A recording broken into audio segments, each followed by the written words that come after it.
TV. Well, taking a look at children on Morning at NTV in our Tech Note segment. Now, for many, children are those that are home at this point in time.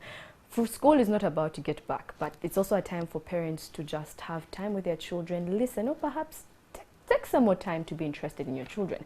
One thing that has come up in this time, even during lockdown, there have been some cases of children being battered by their parents, and maybe there was another option for you to simply talk to your child.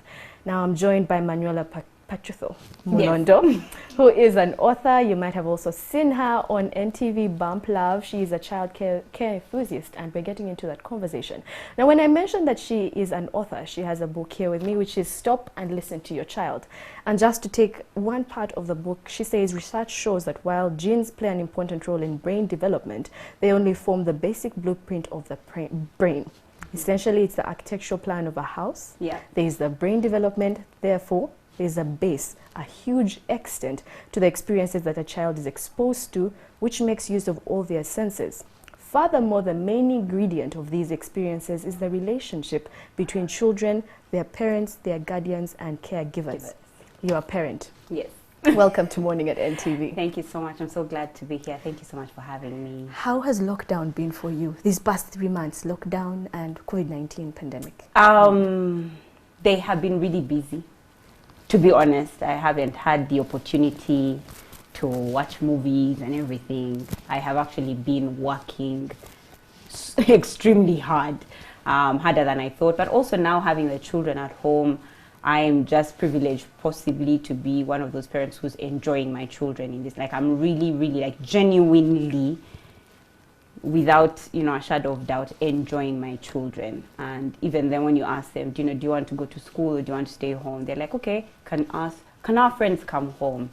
Because they are enjoying home. So I've really enjoyed this time, like, to be honest, Yes. Now, speaking about enjoying this time, it has been a time for you where you have had time to have some more creative ideas. You're the CEO of the Credo, which I forgot to also mention.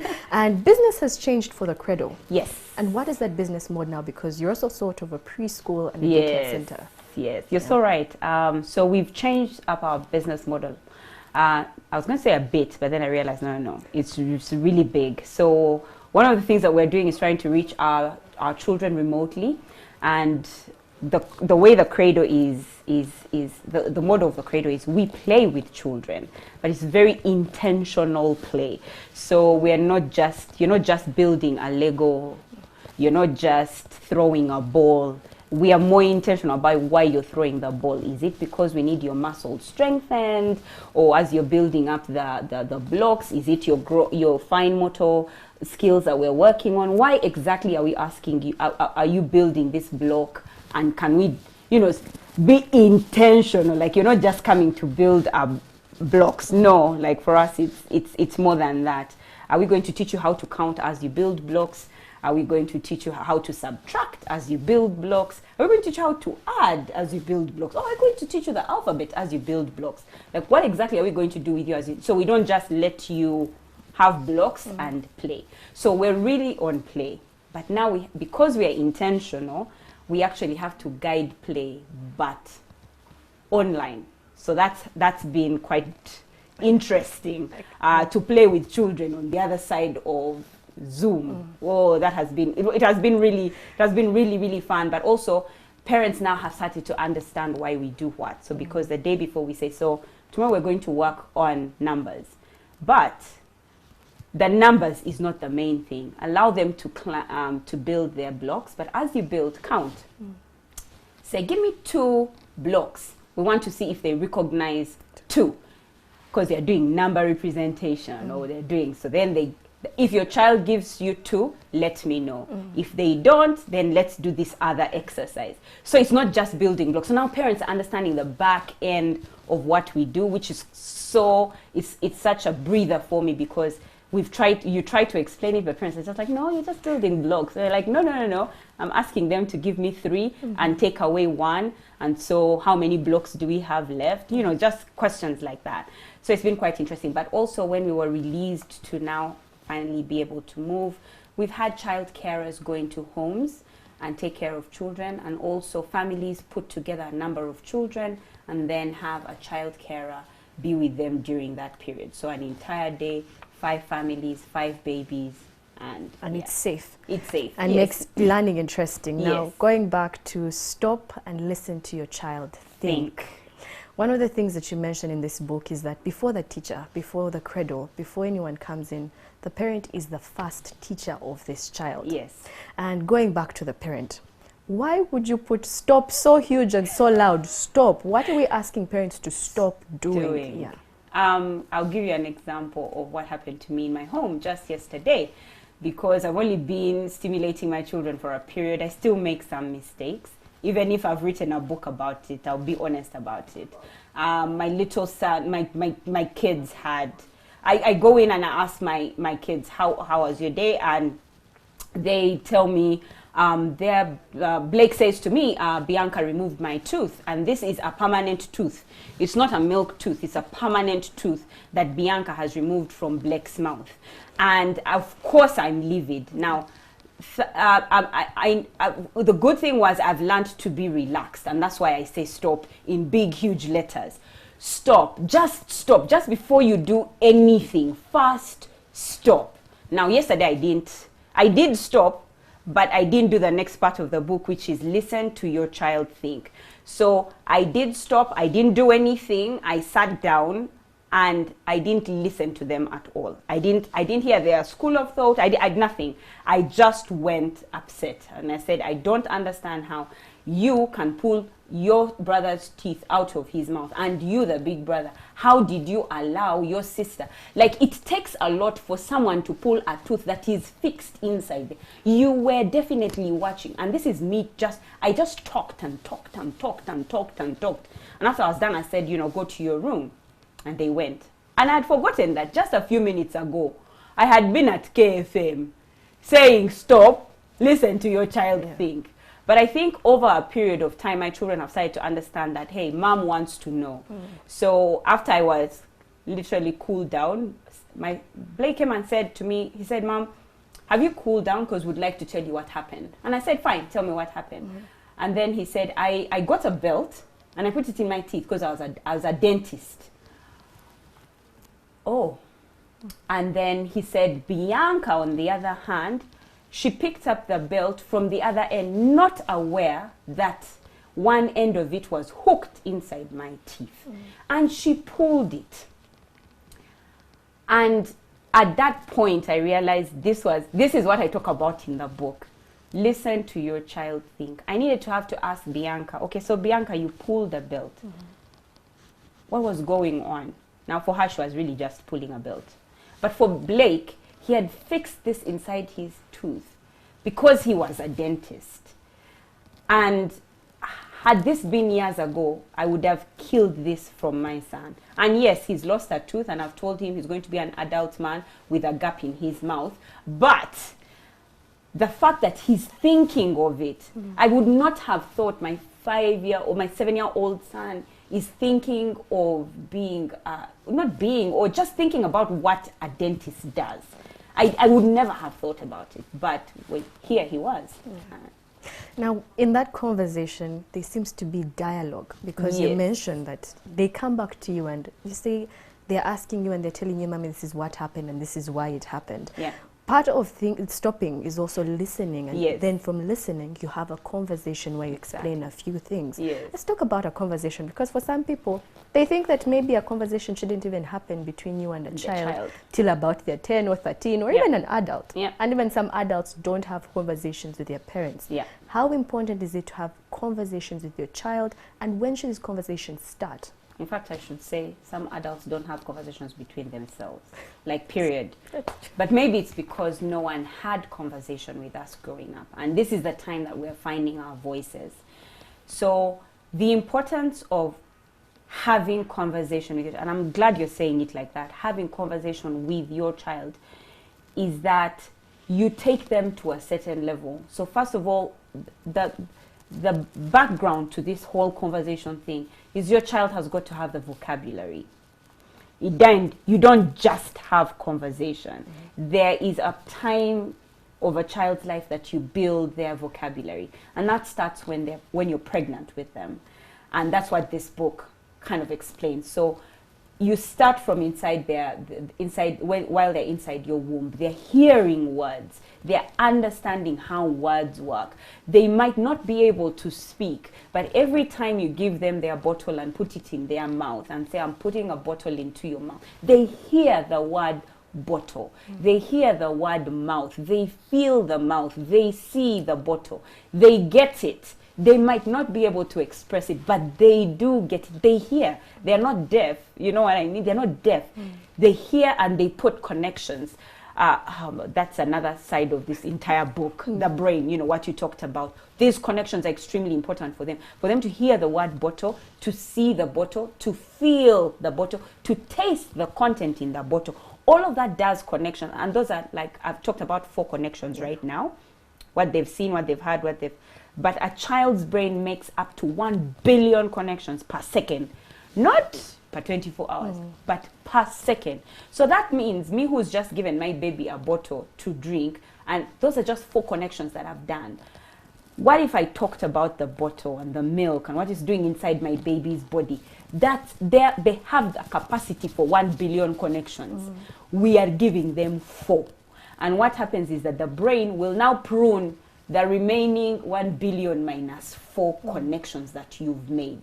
So if I'm talking digestion with my child, as they drink and telling them, ooh, you've drunk so much, your poop is going to be big. Those are connections that I have just done. And then when they poop, they hear the word poop that you said before, then they've pooped. And then diaper, 1 billion connections per second. So we are depriving of our children of those connections per second, and yet they have that ability. Now, conversation helps you make those connections. So children quickly put connections together. I remember going with my son somewhere and he said, oh, Mom, look at that tree. It looks like the one at Auntie Gundi's home. But do you think I can get the fruit from the other auntie's home? They make connections. Yeah. We are the ones that kill the connections when we kill conversation. And so when we have that conversation with our children, we first develop the vocabulary for them when they can't yet speak, so they hear the words. And then when they're able to speak, they're able to help make the connection. The two of you are now working on making those 1 billion connections per second. Yeah. Okay, now on that conversation bit, there's another part to is besides listening, but also help nurturing your child to whatever they want to become. When you mention, and sometimes it's wrapped around so many questions. In this book, there's a father who at some point tells his daughter, but you ask too many things. And in one way or another, it stops her from actually going ahead to ask the questions because she's always pushed away. And you mentioned stimulation also. How is it important for you, even if it's the longest day you have had, but as a mother to say, I am going to now be present for my child to hear what they're saying and how can I help them build forward? Especially in this time and in this age where mothers are away at work, fathers are away at work, what you have is only a few minutes of your time with your child. I always keep telling parents, for the first, maybe it's not the first time, but quality conversation is what's critical. So if you said to yourself, I'm going to put down my phone every time I go home, I'm going to put it down for 30 minutes, I'll even put a timer, and just have a conversation with my child, even if they don't respond the way I verbally, because children will always respond. A newborn will respond to you having conversation. That's standard. How will that response be? Because if it's a newborn, how does that happen? Jerking of the knees, gurgling or whatever. They will move their hands, they'll move their head. They are responding to conversation. So you want to speak with them, allow them to respond. Speak again, allow them to respond. You allow them to twitch their hand and then respond. And so, are you twitching your hand? What's going on? You have 5 little fingers. Connections. They came from twitching to 5 little fingers that have nails. Oh, your nails are so beautiful. They look like mama's nails. 1 billion. When you see your child, you have 1 billion connections to make per second. That is pressure. So if you're not making those connections, our children are the ones that are suffering. So my hope is that parents together with myself, is for us to be able to get to a place where when we get to our children, we give them undivided attention of meaningful interaction, meaningful conversation. Now, speaking to that parent, you also mentioned that sometimes you forget. As Yeah. of yesterday evening, you Yes, I forgot. forgot. So the fact that it's a gradual process, it's a slip up. Sometimes you may not stop. But how do you move past, okay, today I have not done it right, Yeah. but how do I do it tomorrow, right? Yeah. So this book is premised on an experience I had in the US.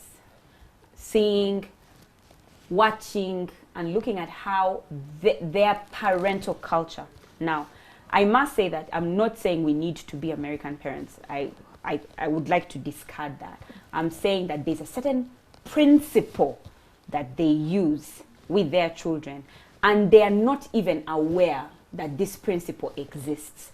So what happens is they've built a culture, a certain culture, as we just see it in the movies. And then when we have our children, we also want it, and then we try to do it, but we don't realize that there is a certain golden thread, a certain blueprint that caused what we are seeing on TV. And so that's what this book explains. Now, knowing that this is stimulation is the blueprint for you as a parent, exercising it can be difficult, because for us now in Africa, we don't. When we're talking to our children, we talk at them, over them, by the side of them, as in we're shouting, where? Now, where are you? You know what I mean? That's what we're doing. So it's culturally, we don't do it. And so it's going to be difficult, especially for our generation that's reading this book. It's going to be difficult. But for our children, they're going to be exactly like the ones abroad, because they get the blueprint. It worked with them. And the thing about children is that in 2 weeks, you will see the benefits of this.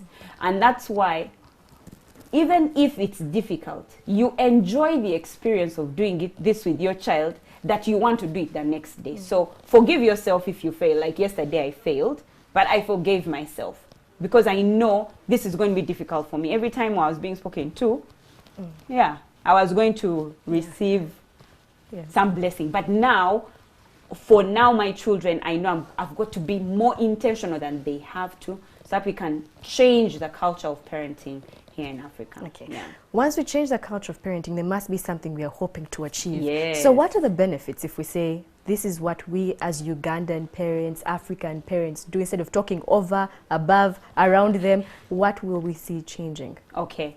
So yesterday, after I had this issue with Blake and Bianca, it clearly shows me that there's a certain interest he has in this thing called a dentist or dentistry. And that just gives me the opportunity to visit a dentist, to say this is where this is the environment within which the work of a dentist happens, not on a belt. Okay, so now it also tells me that next time I'm buying him a gift, I could use some dentistry tools for a gift. What that does for my son is it allows him to explore that direction of his life. And he'll probably reach somewhere and he's no longer interested, because now he knows. And then move on to a whole new thing altogether. But I will move with him, help him in that process, so that moving forward at a certain time, what I have just done helps him to think critically. So when I've given him this toy, he's looking at the belt he used to remove his tooth. He's looking at the tools that are used by a dentist. And then one day I'll be in the salon and the salon guy is working on my nails with that sound that's similar to the one in the dent. It's like, Mommy, that instrument is the same as the one which you do your nails with. And so here I am. We're talking about a dentist, but now we are with a nails guy. That connection helps him to start thinking critically, because what he has just done is think critically. That machine, I've had it before. When we went to the dentist, why is he using it on your nails? The truth is, the principle is the same. To shape the tooth, to shape my nail. Yeah. Oh, now when that happens, the next time he sees something that needs to be shaped, what tool is he going to think about? The one that was with the dentist. Oh, okay. Mommy, can I have that tool? Maybe yes, I'll give it to him, maybe no. But more importantly for me, it is maybe one day he will invent the tool that will help him to shape glass. He will invent the tool that will help him to shape whatever it is. But where did it start from? Pulling out his tooth, going with me to the salon and seeing them, and then just that machine going around. It's just like, this machine I can do something with this machine. The next time he has a problem that needs to be shaved off, he's going to think about that machine. And before you know it, we have more innovative Ugandans, more innovative Africans, because they are thinking critically. They are not in a place of, you tell me what to do, because I mean, that's what's happening in our world right now. Because we were told what to do, our boss has to tell us what to do. We don't have a mind of our own to be innovative and think solutions. So. Okay. Well, thank you so much, Manuela, for taking time to be on Morning at NTV with us. What we're learning today is that if we listen to our children, we can be able, listen to them think, we can be able to actually have an innovative generation come next year. So thank you so much for joining us. Thank you so much for having me. That was our conversation, why it is important for you to listen to your child. And Manuela has a book that can perhaps help you get some skills on how you can do that. And that has been our conversation for TechNote. Coming up, we're going to be listening to Fefe Busi and what he has to say about COVID-19 pandemic on the music industry and what his goals and dreams are now moving forward.